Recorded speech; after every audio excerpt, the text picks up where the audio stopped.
بسم الله الرحمن الرحیم. السلام علیکم. وینډوز کلاس ته ښه راغلاست. په دې هیله چې درته روغ جوړ او د صحت کاري مو پر تن وي.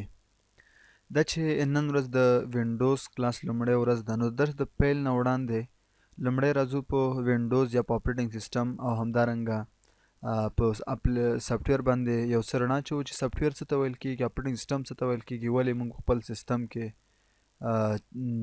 اپریټنګ سیسټم استعمالوو یا ولې موږ په خپل کمپیوټر باندې اپریټنګ سیسټم یا وینډوز انسټالوو.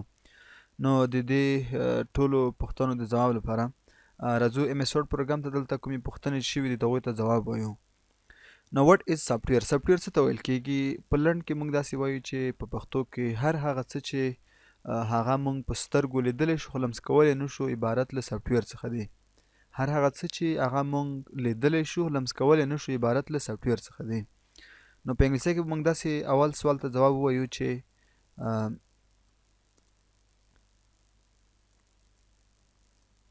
all parts of computer that we can see but cannot touch. د کمپیوټر ټولې هغه برخې یا د کمپیوټر ټول هغه پروګرامونه چې هغه مونږ لیدلی شو لمس کولی نو شو عبارت له سافټویر څخه دی. نو اگزامپل د سافټویر په خپل همدغه ایم اس ورډ پروګرام چې زه پکې لیکل کوم همدغه د سافټویر یو اگزامپل هم کیدلی شي. دویم پوښتنه شوې ده وټ از اپریټنګ سیسټم. اپریټنګ سیسټم څه ته ویل کېږي؟ که په لنډو کې موږ داسې ووایو چې کله چې د انسان په وجود کې روح نه وي نو کوم عمل نشي ترسره کولی، یعنې هغه بې روحه ډیډ باډي شوله. نو همدا خبره مونږ کمپیوټر ته هم راجع کولی شو. که چېرته په کمپیوټر کې اپریټنګ سیسټم یا وینډوز نه وي انسټال شوي نو بالکل مونږ کمپیوټر کار نشي کولی، اینډ یوزر نشي کولی چې له خپل سیسټم نه یا د خپل کمپیوټر نه ګټه واخلي. نو د دې لپاره چې مونږ سیسټم ګټه اخیستلو ته برابر کړو نو مونږ باید په خپل کمپیوټر یا په خپل سیسټم نه باید اپریټنګ سیسټم یا وینډوز انسټال کړو. نو تعریف یې مونږ داسې ویلی شو چې OS operating system is the soul of a computer. operating system چې دی دا د کمپیوټر روح بلل کېږي. دا همدغه لنډ تعریف دی. همدغه تعریف تاسو باید زده کړئ. هر څه چې تاسو نه پوښتنه وشي چې operating system تعریف کړئ نو تاسو همدغه تعریف ورته کولی شئ چې operating system is the soul of a computer. operating system چې دا د کمپیوټر روح بلل کېږي. که چېرته په کمپیوټر کې وینډوز یا operating system نه انسټال شوی نو اینډ یوزر یا د کمپیوټر استعمالونکی نشي کولی چې له خپل سیسټم نه ګټه واخلي. نو اوس بله پوښتنه شوې ده چې who is the owner of it.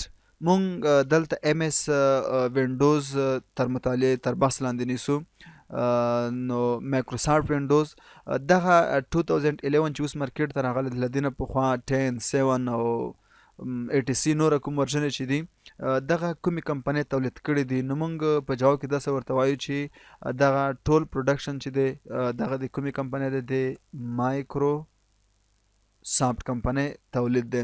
او اونر چې دی who is the owner of it د دغه کمپنۍ مالک چې دی بیل ګیټ دی. بیل ګیټ اونر دی، مالک دی او د مایکروسافټ کمپنۍ تولید دی. دغه چې موږ د کوم وینډوز 8 چې موږ تر بحث لاندې نیسو د مایکروسافټ کمپنۍ تولید دی. بیل ګیټ د دغه کمپنۍ اونر دی.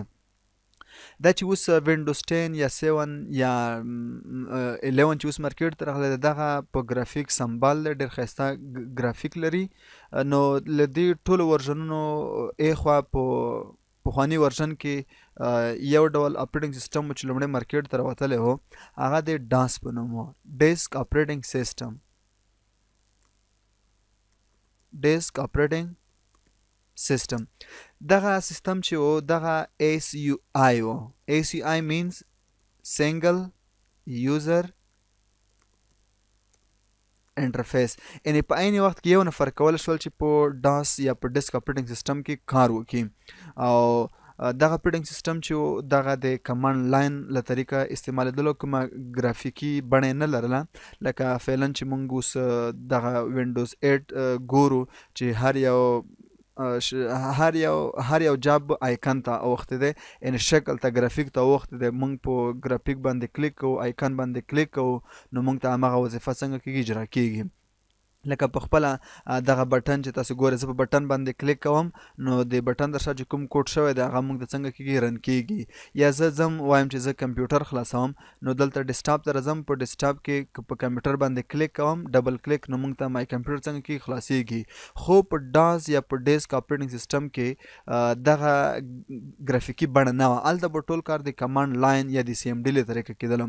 دا چې کمانډ لاین په کوم ډول و، څه رقم ته و، یا ډاس کوم ډول اپریټنګ سیسټم و، نو تاسو خپل سٹارټ بټن ته راشئ، په سرچ کې ورته ولیکئ چې سی ام ډي، نو دغه سی ام ډي رن از اډمنسټریټر کوي.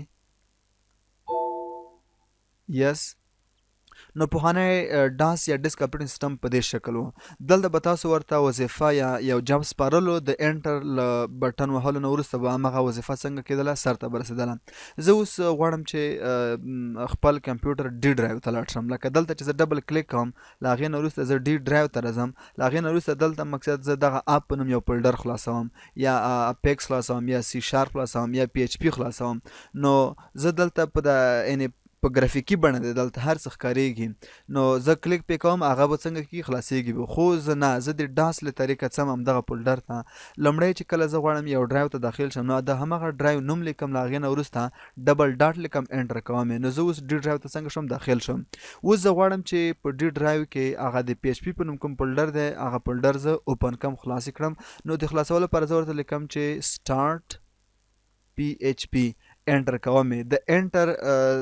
د انټر بټن له کېکاږلو سره په څنګ کې ماته ډایرکټ هغه وینډو څنګه کېږي، خلاصېږي. نو دغه د هغه پی ایچ پي کوم فولډر چې و، هغه وینډو فولډر چې و، هغه ماته څنګه شولو، خلاص شول. د پی ایچ پي په داخل کې بل فولډر دی.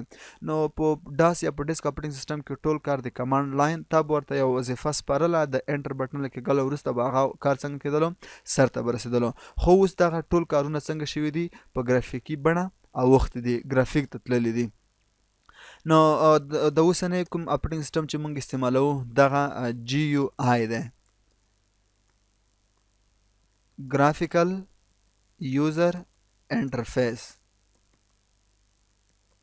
ګرافیکل یوزر انټرفیس یعنې ټول کار چې دی د ګرافیک له طریقه کېږي. یعنې لکه مخکې مې چې یادونه وکړه چې دلته زه مای کمپیوټر ته راځم، په کمپیوټر باندې کلیک کوم. خو په ډاس یا په ډیسک اپریټنګ سیسټم کې ما چې کوم کار وکړ، کوم فولډر ته لاړم، کمپیوټر ته لاړم، د کمپیوټر یو ډرایو ته داخل شم، د ډرایو په داخل کې یو فولډر ته لاړم، نو هغه ټول کار د کمانډ له لارې و.